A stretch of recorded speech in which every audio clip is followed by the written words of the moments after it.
Before we fight each other, we must ask ourselves, who shook the jar? Hello, everybody. Once again, this is Fred Wanko coming to you from our studios in Chicago with another edition of Bold Talk on Allen TV. Who shook the jar? The person who shook the jar is INEC. The final chart is a perfect picture of a manipulation the INEC started on Saturday when they shut down the servers and decided to stop uploading the real-time numbers. And if you notice, even the initial reporting from Lagos was showing a possibility of Bola Ahmed Tinubu winning Lagos. And as they kept strategizing, they decided that a perfect story to tell Nigerians and appease the calm in Lagos would be to show a Lagos where Labour Party and Peter Obi wins Lagos, but they barely won it by 10,000.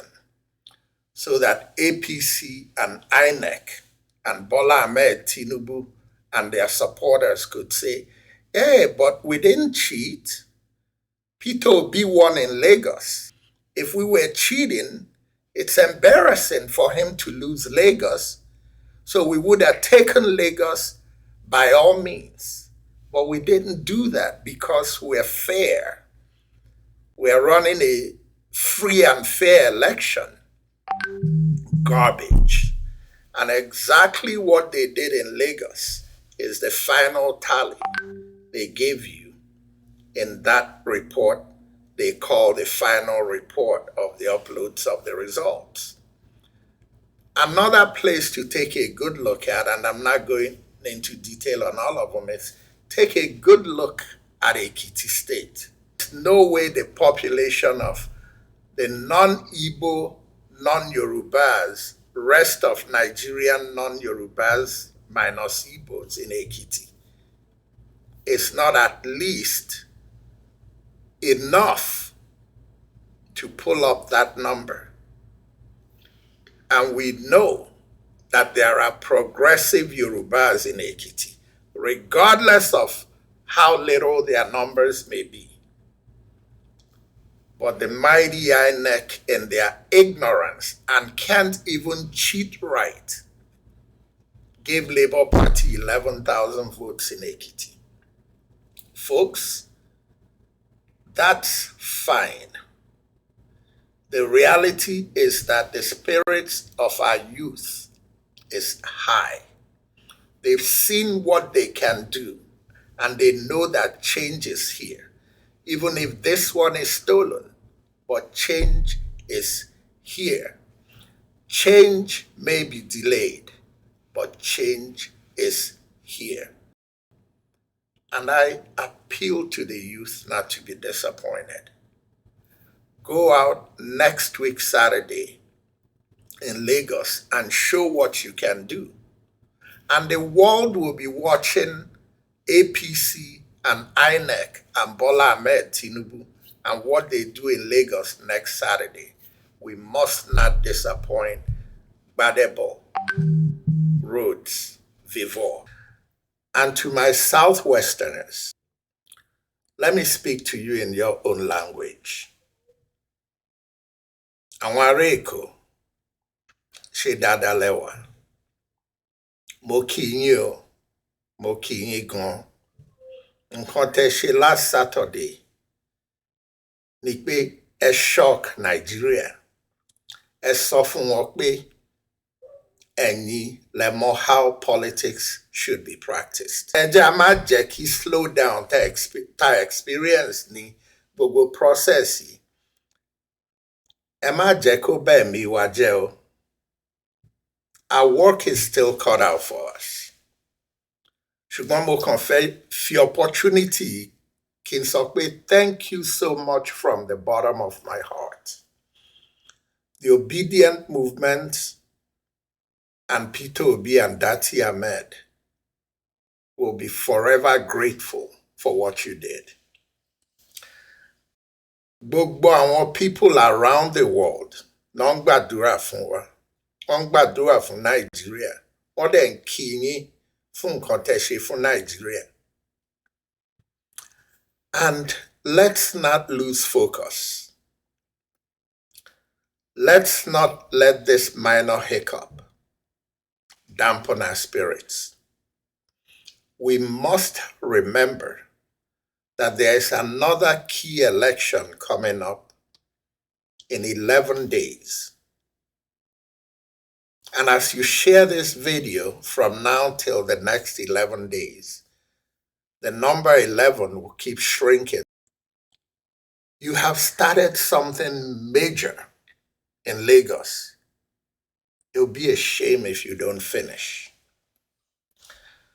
Mr. Gbadebo Rhodes Vivo is a young man that is a true Yoruba man and a true Nigerian, an MIT graduate in architecture. Every word he says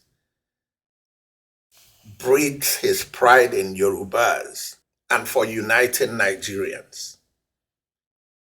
And to the youth in Lagos and to the progressives in Lagos, if you don't go out on election day and make sure you overwhelmingly vote for Gbadebo Rhodes Vivo, everything we did up to this point will be for naught.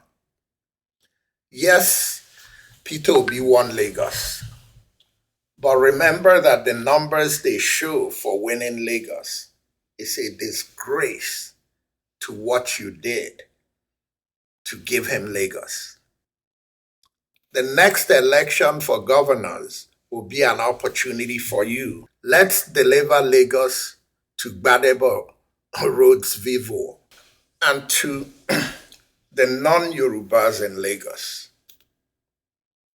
This is an opportunity for you to show your Southwestern brothers and sisters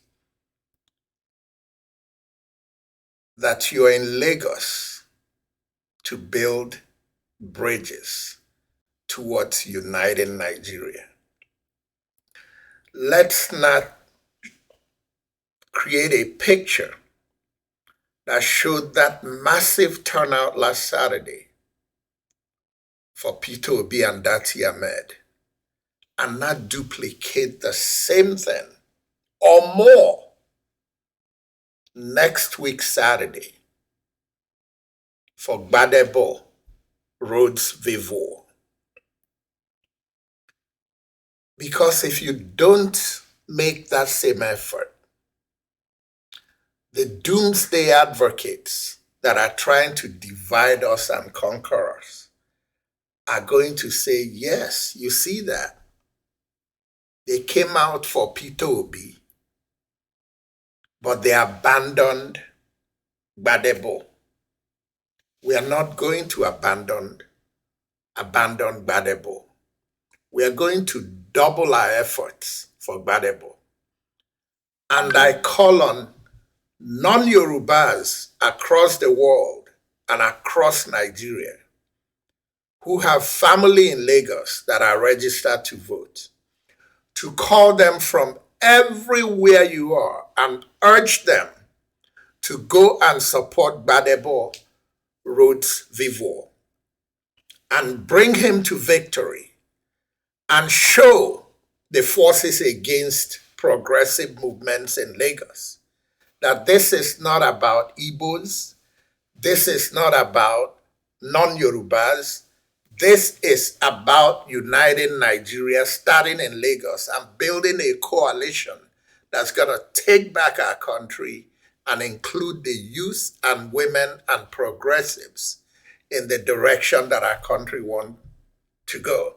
We can't afford to let this young man down. This man is fighting for a united Lagos, and we must bring him to power to unite Lagos and show the doomsday advocates what unity is all about. Note that Labour Party is now starting to pick up senatorial seats and House of Reps seats. And in the next election, let's pick up as many governor's seats as we can. And in the state houses of assembly, let's give Labour Party as many seats as we can. The fight continues to get the mandate that you people voted last Saturday to bring in Labour Party. But this is time to start building bridges. In politics, there are no permanent friends and there are no permanent enemies, but there are permanent interests. At this point, the permanent interest is to deliver Nigeria's leadership and policy making to a process that makes sure that our youth and our women and our progressives are the ones who decide which direction our country has to go. And we can't be chasing rats while our house is burning. We need to start building coalitions with the other political parties as we get ready for the next Congress in Nigeria. We need to make sure that enough coalitions are built to ensure that whoever INEC puts there against the wish of the people is sitting there as a seat warmer and a lame duck until justice is done. And fellow Nigerians, this is not time to let our guards down. This is not time for our spirits to be dampened. What we're experiencing is a hiccup. Nigeria has been a very corrupt country since 1999. Change does not come easy.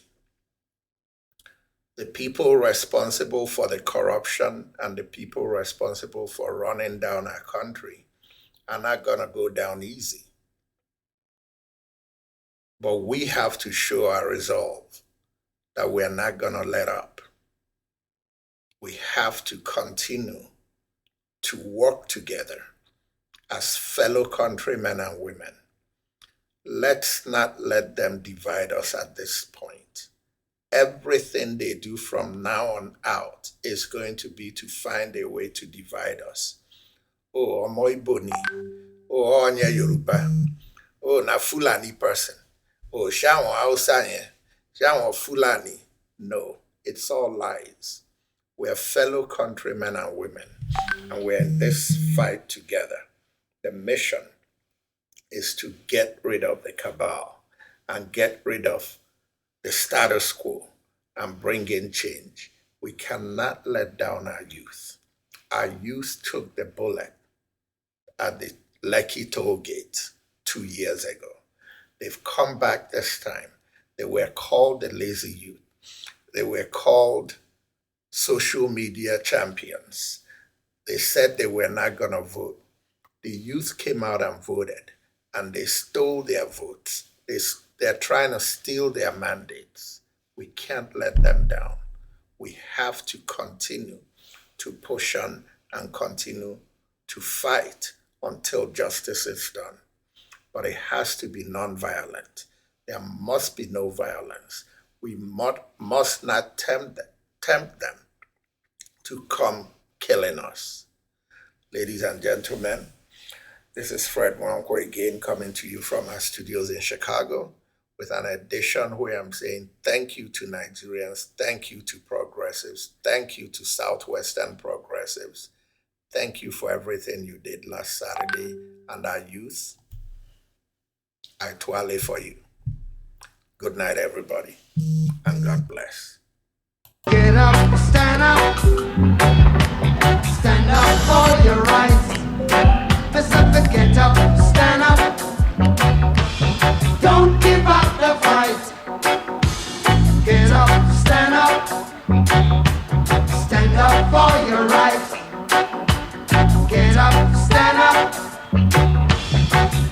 give up the fight. Hey, preacher man, don't tell me.